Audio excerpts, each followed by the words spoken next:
Hello everyone, আজকে আমরা ডোডোর জন্মদিন সেলিব্রেট করছি। একটা সারপ্রাইজ প্ল্যান করেছিলাম, যদিও আমি খুব ভালো একটা সারপ্রাইজ দিতে পারি না, কিন্তু এইবার চেষ্টা করেছিলাম।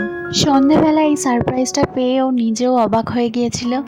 কেকটা কাটিং করে এখন আমাদেরকে খাইয়ে দিচ্ছে। বার্থডে যে সেলিব্রেট হবে সেটা তো জানা কথা, কিন্তু ওর পছন্দ মতো সব অ্যারেঞ্জমেন্ট হবে সেটা ওর জানা ছিল না।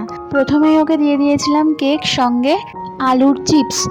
ও যদিও মিষ্টি জিনিস খুব একটা পছন্দ করে না, কিন্তু এইবারের কেকটা কেন জানি না ওর এতই ভালো লেগেছে যে ও চেয়ে চেয়ে বারবার খাচ্ছিল, যেটা খুবই ভালো লেগেছে আমার, যে যা কেকটা অন্তত এবারে পছন্দ হয়েছে ওর।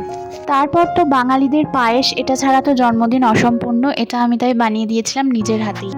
ও খুব একটা বাইরের খাবার পছন্দ করে না, তাই চেষ্টা করেছিলাম বাড়িতেই সব রান্না করার। ওর বার্থডে মেনুতে ছিল রুমালি রুটি, এগ তড়কা, বাটার পানির, স্যালাড, ডিমের ডেভিল, সঙ্গে ছিল চিকেন বিরিয়ানি।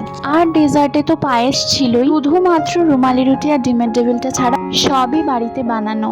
তারপর ও খেতে খেতে চলে এলো এই যে টয় ও বিরিয়ানির পোকা। ডোডো আঙ্কেলকে খেতে দেখে ও খেতে বসে পড়েছে। ওরা দুজন গল্প করতে করতে খাওয়াটা কমপ্লিট করুক, আমি ততক্ষণ আজকের কিছু তোলা ছবি শেয়ার করে দিই। এই কেকটা আমি এনেছিলাম টেস্ট অ্যান্ড বাইট থেকে, যেটা দুর্দান্ত খেতে ছিল। আর আজকে বার্থডের দিনে তো ওই সেলিব্রিটি, তাই ওকে এরকম সাজিয়ে গুজিয়ে খেতে দিয়েছিলাম। তো এইভাবেই আজকের দিনটা আমরা কাটালাম একসাথে। বাই।